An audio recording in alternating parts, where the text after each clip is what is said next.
ಎಲ್ಲರಿಗೂ ನಮಸ್ಕಾರ. ಚಿಂತನ ಟಿವಿ ಯೂಟ್ಯೂಬ್ ಚಾನೆಲ್ನ ಸಮಸ್ತ ವೀಕ್ಷಕರಿಗೆ ಸ್ವಾಗತ ಸುಸ್ವಾಗತ. ವೀಕ್ಷಕರೇ, ನಮ್ಮ ಚಾನೆಲ್ನಲ್ಲಿ ಪ್ರಸಾರವಾಗುವಂತಹ ಎಲ್ಲ ಕಾರ್ಯಕ್ರಮಗಳನ್ನು ದಯವಿಟ್ಟು ವೀಕ್ಷಿಸಿ, ಲೈಕ್ ಮಾಡಿ, ಶೇರ್ ಮಾಡಿ ಹಾಗೂ ಸಬ್ಸ್ಕ್ರೈಬ್ ಮಾಡಿ. ಧನ್ಯವಾದಗಳು.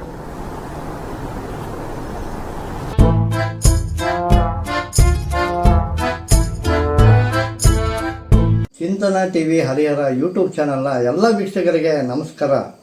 ನೀವು ಯೂಟ್ಯೂಬ್ನಲ್ಲಿ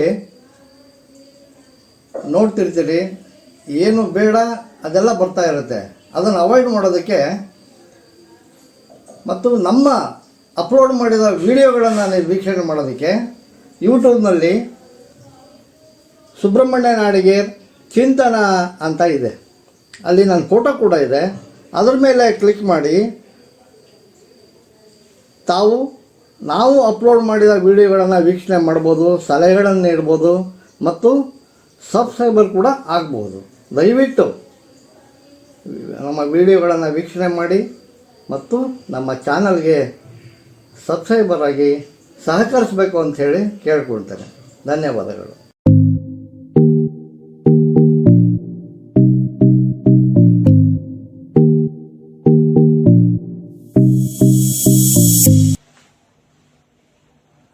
ಚಿಂತನ ಟಿವಿಯ ಎಲ್ಲ ವೀಕ್ಷಕರಿಗೆ ನಮಸ್ಕಾರ. ಈಗ 2025 ಕಳೆದು ಹೋಯ್ತು. ಎಷ್ಟು ಸಾವು ನೋವುಗಳನ್ನು ನೋಡಿದ್ದೀವಿ, ಪ್ರವಾಹಗಳನ್ನು ನೋಡಿದ್ದೀವಿ, ಅಗ್ನಿ ಅವಘಡಗಳನ್ನು ನೋಡಿದ್ದೀವಿ, ಯುದ್ಧಗಳನ್ನು ನೋಡಿದ್ದೀವಿ, ಅನೇಕ ರಸ್ತೆ ಅಪಘಾತಗಳು, ಸಾವು ನೋವು, ಕಹಿ ನೆನಪುಗಳಿಂದ ತುಂಬಿದ 2025 ಇಸ್ವಿ ಕಳೆದು ಹೋಯಿತು. ಈಗ 2026 ಬರ್ತಾ ಇದೆ. ಈ ಕ್ಯಾಲೆಂಡರ್ ವರ್ಷವನ್ನು ಸ್ವಾಗತಿಸೋಣ. ಈ ಕ್ಯಾಲೆಂಡರ್ ವರ್ಷದಲ್ಲಿ 2026ರಲ್ಲಾದರೂ ಎಲ್ಲರೂ ಸುಖವಾಗಿರಲಿ, ನೆಮ್ಮದಿಯಾಗಿರಲಿ, ಪರಿಸರ ಕಾಳಜಿ ಇರಲಿ ಎಲ್ಲರಿಗೂ ಅಂತ ಹೇಳ್ತಾ, ಉತ್ತಮ ಆರೋಗ್ಯ ಹೊಂದಿ ಎಲ್ಲರೂ ಸದೃಢ ವ್ಯಕ್ತಿಗಳಾಗಲಿ ಎಂಬ ಆಶಯದೊಂದಿಗೆ ಎಲ್ಲರಿಗೂ ಶುಭಾಶಯಗಳನ್ನು ಕೋರ್ತೇನೆ. ಹಾಗೂ ದಾವಣಗೆರೆಯ ಪ್ರಖ್ಯಾತ ಸಾಹಿತಿಗಳಾದ ಮಂಜುಳಾ ಪ್ರಸಾದ್ ಅವರು ಒಂದು ಕವಿತೆಯನ್ನು ಇವತ್ತು ಹಾಕಿದ್ದಾರೆ. ಅದನ್ನು ನಿಮ್ಮ ಮುಂದೆ ವಾಚನ ಮಾಡ್ತೇನೆ. ಎಲ್ಲರಿಗೂ ಎಲ್ಲರಂತಲ್ಲ ಹೊಸ ವರ್ಷ, ಎಲ್ಲರಿಗೂ ಎಲ್ಲರಂತಲ್ಲ ಹೊಸ ವರ್ಷ. ಕೆಲವರಿಗೆ ಹೊಸ ವರ್ಷ ಜವಾಬ್ದಾರಿ ಆಗಿರಬಹುದು, ಕೆಲವರಿಗೆ ಹೊಸ ಕನಸುಗಳ ಸವಾರಿ ಆಗಿರಬಹುದು, ಕೆಲವರಿಗೆ ಹೊಸ ಮನಸ್ಸುಗಳ ಮಿಲನ ಆಗಿರಬಹುದು, ಕೆಲವರಿಗೆ ಹಳೇ ನೋವುಗಳೊಂದಿಗಿನ ಮೆರವಣಿಗೆ ಆಗಿರಬಹುದು, ಕೆಲವರಿಗೆ ಹೊಸ ದಾರಿಯ ಪಯಣವೂ ಆಗಿರಬಹುದು, ಕೆಲವರಿಗೆ ಅದೇ ಹಿಂದಿನ ವರ್ಷದ ಪ್ರತಿಫಲನ ಆಗಿರಬಹುದು, ಕೆಲವರಿಗೆ ಸಮಸ್ಯೆಗಳ ತೋರಣ ಆಗಿರಬಹುದು, ಕೆಲವರಿಗೆ ಭರವಸೆಗಳ ಮಹಾಪೂರ್ವವೇ ಆಗಿರಬಹುದು. ಎಲ್ಲರಿಗೂ ಎಲ್ಲರಂತಲ್ಲ ಈ ಹೊಸ ವರ್ಷ. ಆದರೂ ಎಲ್ಲರನ್ನೂ ಜೊತೆಗೂಡಿಸಿಕೊಂಡು ಹೊಸ ವರ್ಷದಿ ಹೊಸ ಸವಾಲುಗಳನ್ನು ಮೆಟ್ಟಿ ನಿಂತು ಗೆಲುವಿನ ತೀರ ತಲುಪಿ ಬದುಕಲ್ಲಿ ಹರ್ಷ ಮೂಡಲಿ. ಹೊಸ ವರ್ಷ ನಗೆ ಹೊನಲು ಹರಿಸಲಿ, ಚಿಂತೆಗಳು ಸರಿದು ನವಚಿಂತನೆಗಳು ಹೊಸತನ ತರಲಿ. ಹೊಸ ವರ್ಷದ ಹಾರ್ದಿಕ ಶುಭಾಶಯಗಳು ಅಂಥೇಳಿ ಶ್ರೀಮತಿ ಮಂಜುಳಾ ಪ್ರಸಾದ್ ಅವರು ತಮ್ಮ ಅನಿಸಿಕೆಯನ್ನು ಸಾಲುಗಳೊಂದಿಗೆ ಹಂಚಿಕೊಂಡಿದ್ದಾರೆ. ಧನ್ಯವಾದಗಳು ಅವರಿಗೆ. ಇನ್ನೊಂದು ಸಣ್ಣ ಕವಿತೆಯನ್ನು ಕಳಿಸಿದ್ದಾರೆ. ಹೊಸದಾಗಿ ಬಂದಿದೆ ಹೊಸ ವರ್ಷ, ಹೊಸತೇನಿಲ್ಲ ಎಲ್ಲವೂ ಹಳೆಯದೇ. ಹೊಸದೇನಿದೆ ಬಂದ, ಹಳೆಯದೇ ಸಂಬಂಧಗಳು, ಚಿರ ನೂತನ ಸದಾ ಚೇತನ ಅನುಬಂಧಗಳೆಂಬ ಬಾಳ ಬಂದ. ಹಳೆಯದರಲ್ಲಿ ಹೊಸತನ ಕಂಡುಕೊಳ್ಳುವುದೇ ಚಂದ.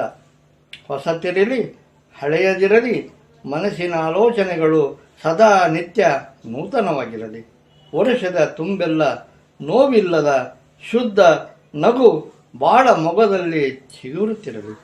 ಹೊಸ ವರ್ಷದ ಹಾರ್ದಿಕ ಶುಭಾಶಯಗಳು ಅಂಥೇಳಿ ತಮ್ಮ ಅನಿಸಿಕೆಯನ್ನು ಹಂಚಿಕೊಂಡಿದ್ದಾರೆ. ಧನ್ಯವಾದಗಳು. ಇನ್ನು ಮಹಂತೇಶ್ ನಿಟ್ಟೂರ್ ಅಂಥೇಳಿ ಅವರು ಕೂಡ ಸಾಹಿತಿಗಳು. ಅವರು ಒಂದು ಅದ್ಭುತವಾದ ಒಂದು ಕವನಗಳನ್ನು ಕಳಿಸಿದ್ದಾರೆ. ಹೊಸ ವರ್ಷದ ಹೊಸ್ತಿಲು ದಾಟುವಾಗ. ಒಂದೊಂದು ಹೊಸ ವರ್ಷದ ಹೊಸ್ತಿಲು ದಾಟುವಾಗ ಮುಂದೇನು ಎಂದು ಹೇಳಲಾಗದಿದ್ದರೂ ಅದೇ ಗಾಳಿ ಮತ್ತದರ ಪಾಳಿ ದಿಕ್ಕು ಬದಲಿಸಿ ಕಚಗುಳಿಯಿಡುವ ಚಾಳಿ. ಅದೇ ನೀರು ಮಳೆ ಬಂದಾಗ ಹರಿಯುವುದು ಜೋರು, ಇಲ್ಲದಿರೆ ಬರದ ಕಾರುಬಾರು. ಅದೇ ಬೆಳಕು ಜ್ಞಾನದ ಕೆಳಕು, ಮಡಿ ಮೈಲಿಗೆಯಿಂದಾಗಿದೆ ಭಯಂಕರ ಕೊಳಕು. ಅದೇ ಬಾನು ಮೋಡಗಳ ಹಾಜರಿ, ಗೈರು ಹಾಜರಿ ನಡುವೆ ಕಮಾನು ಕಟ್ಟಿದ ಬಾನು. ಅದೇ ಹಗಲು ಸಕಲ ಜೀವ ಸಂಕುಲದ ಕರುಳು, ಕನಸಿನ ಕಿಟಕಿಯಿಂದ ಕಾಣುವ ನನಸು ಮಾಡುವ ಮನದ ಮಾತುಗಳ ತಿರುಳು. ಅದೇ ನೆಲ ಬಿತ್ತಿದಂತೆ ಬೆಳೆಯುವ ಹೊಲ, ದೇಕರಿಕೆಗೆ ತಕ್ಕಂತೆ ಸಿಕ್ಕುವುದು ಫಲ. ಅದೇ ಗೋಡೆಗೆ ನೇತು ಹಾಕುವ ಹೊಸ ವರ್ಷದ ಕ್ಯಾಲೆಂಡರ್, ಸಾರಿ ಹೇಳುತ್ತದೆ ಬದಲಾವಣೆ ಜಗದ ನಿಯಮ. ಇಂತಿರಲು ಕುಡಿದು ತಿಂದು ಕೇಕೆ ಹಾಕಿ ಚರಂಡಿಗೆ ಬಿದ್ದು ಹೊರಳಾಡಿ ಎದ್ದು ಮನೆಗೆ ತಲುಪಿದಾಗ ಚಂದ್ರನೂರಿನಲ್ಲಿ ನಕ್ಷತ್ರಗಳ ಚಪ್ಪಾಳೆಗಳ ಸದ್ದು ಭೂಮಿಗೆ ಮುಟ್ಟಿತ್ತು. ಯಥಾ ಪ್ರಕಾರ ಮುಂಜಾವಿಗೆ ಕೋಳಿ ಹೋಗಿತ್ತು. ಹೊಸ ವರ್ಷದ ಹೊಸ್ತಿಲು ದಾಟುವಾಗ ವಿನಾಕಾರಣ ಎಡವಿ ಬೀಳದಿರಲಿ, ಜಗತ್ತಿಗೆ ಕೇಡುಗಳು ಬಾರದಿರಲಿ, ಎಲ್ಲರಿಗೂ ಶುಭವಾಗಲಿ. ಮಹಾಂತೇಶ್ ಬಿ ನಿಟ್ಟೂರು, ದಾವಣಗೆರೆ ಅಂತ. ನೋಡ್ರಿ, ಅವರ ಎಂತಹ ಅದ್ಭುತವಾದ ಅನಿಸಿಕೆಗಳನ್ನು ಕಾವ್ಯ ರೂಪದಲ್ಲಿ ಸೆರೆ ಹಿಡಿದು ನಮ್ಮೊಂದಿಗೆ ಹಂಚಿಕೊಂಡಿದ್ದಾರೆ. ನಿಜವಾಗ್ಲೂ ಹೊಸ ವರ್ಷ ಹೊಸತನ ತರಲಿ, ಎಲ್ಲರಿಗೂ ಸುಖವಾಗಿಟ್ಟಿರಲಿ ಅಂತ ಹೇಳ್ತಾ ಮಹಾಂತೇಶ್ ನಿಟ್ಟೂರವರಿಗೆ ಧನ್ಯವಾದಗಳನ್ನು ತಿಳಿಸ್ತೇನೆ. ಮತ್ತು ಇನ್ನೊಮ್ಮೆ ಚಿಂತನಾ ಪ್ರತಿಷ್ಠಾನ, ಚಿಂತನಾ TV ಬಳಗ ವತಿಯಿಂದ ತಮ್ಮೆಲ್ಲರಿಗೂ ಹೊಸ ವರ್ಷದ ಶುಭಾಶಯಗಳನ್ನು ಕೋರ್ತಾ, ಹೊಸ ವರ್ಷ ಎಲ್ಲರಿಗೂ ಒಳ್ಳೆಯದಾಗಲಿ ಅಂತ ಹಾರೈಸ್ತಾ ನಾನು ಮಾತಿಗೆ ವಿರಾಮ ಹೇಳ್ತೇನೆ.